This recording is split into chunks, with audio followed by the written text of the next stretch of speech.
নমস্কাৰ সেউজপ্ৰেমী বন্ধু বান্ধৱীসকল পুনৰবাৰ আপোনালোকৰ ওচৰলৈ নতুন এটা ভিডিঅ' লৈ আহিছোঁ আশা কৰোঁ আপোনালোকে ভাল পাব আৰু আজি যেটো প্লান্টৰ বিষয়ে মই ভিডিঅ'টো প্ৰস্তুত কৰি আনিছোঁ হেতু আসলতে খুবেই এটা কমন প্লান্ট গাৰ্ডেনাৰে হওক বা নন গাৰ্ডেনাৰে হওক সকলোৰে ঘৰত এই প্ৰজাতিটোৰ এজোপা নহয় এজোপা ড্ৰয়িং ৰুমতে হওক বেডৰুমতে হওক বা বাউণ্ডাৰীৰ ভিতৰত আমি দেখিবলৈ পাওঁ সেন্সিভেৰিয়া স্নেক প্লান্ট বুলি যাক কোৱা হয় সহজ ভাষাত পিওৰ অক্সিজেন প্ৰডিউসকাৰী প্লান্ট হিচাপে পৰিচিত বায়ু বিশুদ্ধীকৰণৰ কাৰণে অতি উত্তম আৰু আমাৰ ঘৰত এই প্ৰজাতিটো থকাটো খুবেই এটা ভাল লক্ষণ যেহেতু ই আমাক অক্সিজেন দি থাকে সকলো সময়তে স্নেক প্লান্ট বুলি ক'লেই প্ৰত্যেকটো প্ৰজাতিয়ে এনেকুৱা ধৰণৰ অকনমান হাৰ্ট থাকে লাগিলে সেই পাতটো অকনমান বহলেই হওক বা অকনমান গুটাই হওক বিভিন্ন প্ৰজাতি আছে স্নেক প্লান্টৰ ময়ো যিমান পাৰো মোৰ ওচৰত নথকা প্ৰজাতিসমূহ সংগ্ৰহ কৰি আছো এটো হৈছে সিলভাৰ ব্লু অথবা কিৰকি বুলিও কোৱা হয় এই প্ৰজাতিটোক আৰু দেখিবলৈ পাওঁ আমি স্নেক প্লান্টৰ পাতৰ শেপটো অকনমান বেলেগ থাকে বা ডিজাইনটো অলপ বেলেগ থাকে কিন্তু ইহঁতৰ যেটো পাত থাকে হেতু খুব হাৰ্ড খুব টাইট হয় আৰু হেতুৱে হৈছে এটা প্ৰধান লক্ষণ যে ই সম্পূৰ্ণ শুকান পৰিবেশ ভাল পায় শুকান ঠাইত ই খুব সুন্দৰকৈ লহপহকৈ বাঢ়ে আৰু এখিলা পাতৰ পৰাও আমি ইয়াক প্ৰপাগেশ্যন কৰিব পাৰো খুব সহজতে এটো হৈছে বনসিল খুব ভাল লগা এটা প্ৰজাতি ফাইভ ফিংগাৰ বুলিও হয়তো কয় নেকি মই ভালদৰে নাজানো কিন্তু মই বনসিল বুলি জানো গতিকে স্নেক প্লান্টৰ প্ৰজাতি সমূহক সদায়ে ভাল হৈ থাকিবলৈ প্ৰথমতে আমি যেটো সইল ইহতক দিও হে সইলটো হ'ব লাগিব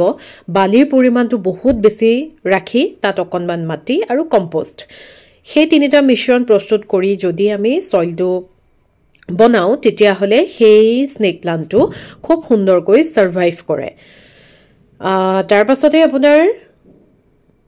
পানীত ই খুব ধুনীয়াকৈ গ্ৰো কৰে পানীত যদি আমি স্নেক প্লান্টৰ প্ৰজাতিসমূহ ৰাখি থওঁ তাতে আমি তলফালে হিপা ওলোৱা দেখিবলৈ পাওঁ আচৰিত কথা কম্পেক্ট মাটিত যদি লগাইছো তেতিয়া কিন্তু ই সাৰ্ভাইভ কৰিবলৈ অকনমান কষ্ট হয় যেহেতু মাটিত যদি পানীটো জমা হৈ যায় তেতিয়া তাত অক্সিজেনৰ পৰিমাণটো কমি যায় অক্সিজেনৰ পৰিমাণটো কমি যোৱাৰ লগে লগে ই লাহে লাহে ইহতৰ হিপাবিলাক গেলি যাবলৈ আৰম্ভ কৰে আৰু আমি প্ৰায়ে দেখো এখিলা এখিলাকৈ পাতবোৰ গেলি অৱশেষত আমাৰ ওচৰত পুলিটো একেবাৰে নোহোৱা হৈ যায় গতিকে পানীত কিন্তু ই সম্পূৰ্ণ সুন্দৰকৈ মানে গ্ৰো কৰে যেহেতু পানীখিনিত অক্সিজেনটো ইহতি পাই থাকে নৰ্মাল যেটো আমি পানী ব্যৱহাৰ কৰো প্লান্ট প্ৰপাগেশ্যনৰ কাৰণে হওক বা ডেকোৰেশ্যনৰ কাৰণে এটা গ্লাছৰ বাউল নাইবা গ্লাছত আমি যদি ৰাখো তেতিয়া হলে খুব ধুনীয়া লাগে আৰু যেহেতু পানীত ৰখা প্লান্ট বিলাকৰ পানীখিনি আমি এসপ্তাহ 10 দিন 15 দিনৰ অন্তৰে যেহেতু চেঞ্জ কৰি থাকো সেই কাৰণেও ইহতি পানীত খুব সুন্দৰকৈ সাৰ্ভাইভ কৰে একেটা কামকে যদি মাটিত দিছো তেতিয়া সেই মাটিখিনিত যদি পানী জমা হৈছে তেতিয়া কিন্তু ইহতি গেলি যায় গতিকে প্ৰথমতে লক্ষ্য কৰিবলগীয়া কথা হৈছে হেতু যে আমি ইয়াক যদি টাবত লগাইছো এই পুলিটো যদি আমি টাবত ৰোপণ কৰিছো স্নেক প্লান্টৰ প্ৰজাতিটো তেতিয়া হলে ইয়াৰ সইলখিনি সম্পূৰ্ণ বালিয়া হ'ব লাগে বালিৰ পৰিমাণটো বেছি ৰাখি মই আকৌ এবাৰ কৈ দিছো বালিৰ পৰিমাণটো বেছি ৰাখি মাটি আৰু কম্পোষ্ট হেকেটা সমান সমান পৰিমাণত লৈ আমি স্নেক প্লান্টসমূহ ৰোপণ কৰিব লাগে কেতিয়াও স্নেক প্লান্টৰ সইলত কোকোপিট ব্যৱহাৰ কৰিব নালাগে যেহেতু কোকোপিটে পানীটো এবজৰ্ব কৰি ৰাখে বহুত দেৰিলৈকে আৰু তেতিয়াই পুলিটোৱে পানী পাই লাহে লাহে গেলি যাবলৈ আৰম্ভ কৰে হেকাৰণে পৰাপক্ষত আমি মাটি পৰিমাণটো কম ৰাখি পেলাইহে বালিৰ পৰিমাণটো বেছি কৰি সইলটো প্ৰস্তুত কৰিব লাগে কোকোপিট এভয়েড কৰিব লাগে আৰু মোৰ দেখিছে আপোনালোকে মই মাটিৰ টাবত স্নেক প্লান্ট সমূহ দিছো আৰু মোৰ বেছিভাগ প্লান্টে মই মাটিৰ টাবত দিবলৈ চেষ্টা কৰো যেহেতু মাটিৰ টাবসমূহ মানে প্লান্টৰ কাৰণে খুব ভাল যেহেতু যদি কেতিয়াবা অকনমান কিবা কাৰণত পানীটো বেছিও হৈ গৈছে তেতিয়া মাটিৰ টাবত থাকিলে কি হয় এই পানীটো এবজৰ্ব কৰি লবলৈ মানে সুবিধা হয় মাটিৰ টাবে খুব পটককে পানীটো এবজৰ্ব কৰি লয় আৰু মই টাববিলাকৰ ৰং কৰিও আছো আপোনালোকক যে কৈছিলো হেয়া পাতত অকনমান ৰং লাগি আছে গতিকে প্লাষ্টিকৰ টাবত যদি আমি দিছোঁ তেতিয়াহ'লে প্লাষ্টিকৰ টাবত আমি পানীৰ দিয়াৰ যিটো প্ৰচেছ সেইটো অকণমান বেলেগ হ'ব স্নেক প্লাণ্টত মাটিৰ টাবত যদি আমি পুলিটো ৰাখিছোঁ তেতিয়াহ'লে আমি ঠাণ্ডাৰ দিনত 20 দিনৰ অন্তৰত বা 15 দিনৰ অন্তৰত যদি পানীটো দিছোঁ একেটা কথাকে প্লাষ্টিকৰ টাবত কিন্তু 25 দিন বা 30 দিনৰ অন্তৰতহে আমি দিব লাগে আৰু পানীৰ পৰিমাণটো খুব কম কৰিব লাগে পৰাপক্ষত লাগিলে আমি এসপ্তাহৰ মূৰে মূৰে দিওঁ কিন্তু পানীৰ পৰিমাণটো যদি কমকৈ দিওঁ তেতিয়াহ'লে এসপ্তাহৰ মূৰত বা 15 দিনৰ অন্তৰত দিলেও হৈ যায়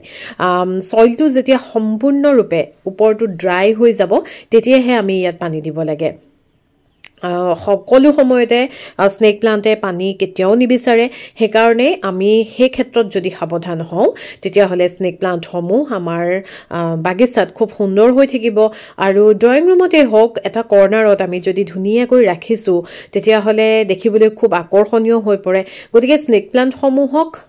জীয়াই ৰাখিবলৈ তেনেই সহজ মাত্ৰ সৰু সৰু দুটামান কথা আমি লক্ষ্য কৰিব লগা হয় গৰম দিনত অকণমান পানীটো প্ৰয়োজন হয় তথাপিতো পানী জমা হোৱা মাটি আমি কেতিয়াও দিব নালাগে পানীৰ পৰিমাণটো আমি ঠাণ্ডাৰ দিনত বিশেষকৈ লক্ষ্য কৰি থাকিব লাগে পাতবিলাকত মাজে সময়ে স্প্ৰে কৰি থাকিব লাগে যেহেতু বহুত বেছি ধূলি হৈ যায় ঠাণ্ডাৰ দিনকেইটাত আৰু ঠাণ্ডাৰ দিনত ডৰমেন্সি পিৰিয়ডতো থাকে আমি এখিলা পাত যদি ৰোপণ কৰিছোঁ তাৰ পৰাই যদি প্ৰপাৰ প্লেচ প্ৰপাৰ সইল পাই তেতিয়া সেই পাতখিলাৰ পৰাই বহুতখিনি পুলি এটা টাবত মানে হৈ পৰে ভৰ্তি হৈ পৰে গোটেই টাবটো গতিকে মই মোৰ চিৰি ঘৰটোত মোৰ যিখিনি সংগ্ৰহত থকা স্নেক প্লান্টৰ প্ৰজাতি সেন্সিভেৰিয়াৰ প্ৰজাতি সেই প্ৰজাতিসমূহ মই ৰাখিছোঁ তাৰ পাছতে এইটো এটা খুব মৰম লগা ভেৰিগেটেড হয় অৱশ্যে মোৰো অকণমান অসাৱধানতাৰ কাৰণেই হওক বা মোৰ অনুপস্থিতিত বহুত কেইটা স্নেক প্লান্টৰ প্ৰজাতি মোৰ হাতৰ পৰা নোহোৱা হৈছে গতিকে মই ভাবিলোঁ আজিৰ এই ভিডিঅ'টোৱে আপোনালোককো হয়তো অকণমান হ'লেও উপকৃত কৰিব বা যিসকল গাৰ্ডেনৰ লগত জড়িত নহয় তেখেতসকলেও যেহেতু এটা স্নেক প্লান্ট নিজৰ ওচৰত ৰাখিবলৈ ভাল পায় সেইকাৰণে আজি ভিডিঅ'টো বনোৱাৰ প্ৰয়োজন বোধ কৰিলোঁ তাৰ লগতে মোৰ চিৰি ঘৰটোত থকা বাকি প্লান্টছখিনিও অকণমান আপোনালোকক দেখুৱাই দিছোঁ এটা বগা টাব এটা ৰঙা টাব এনেকৈ কৰি মই এইখিনি এইটো হৈছে ফিলোডেণ্ড্ৰন অৰেঞ্জ মাৰ্মালেড এইটো যোৱা বছৰ অনা পুলি সেইকাৰণে সৰু হৈ আছে আৰু ইয়াৰ ৰংটো সাংঘাতিক ধুনীয়া লাগে দেখিবলৈ তাৰপাছতে এনেকৈ মই বগা এটা ৰঙা এটা কৰি ৰাখিবলৈ চেষ্টা কৰিছোঁ এইটো ৰাফিডোফোৰাৰ এটা প্ৰজাতি এইটো ভেৰিগেটেড হয় চিলভাৰ ভেৰিগেশ্যন এটা আহে আৰু এতিয়া এই সময়খিনিত ইনডোৰ প্লান্টছসমূহ সদ্যহতে অকণমান মনমৰা বিধৰেই হৈ থাকে আপোনালোকক মই আগেও কৈছোঁ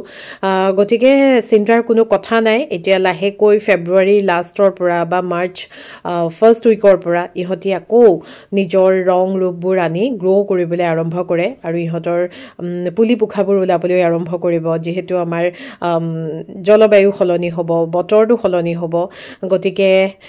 আজিৰ ভিডিঅ'টো আশা কৰোঁ আপোনালোকে ভাল পালে আৰু যিসকলৰ স্নেক প্লান্টক লৈ অকণমান কনফিউজন আছিলে আপোনালোকক ক্লিয়াৰ হ'ল বুলি ভাবিছোঁ আমি যিমান পাৰোঁ চেণ্ডি সইল ইহঁতক দিব লাগে আৰু পানীৰ পৰিমাণটো কম কৰিব লাগে গতিকে আজিলৈ আহিছোঁ ধন্যবাদ সকলো ভালে থাকক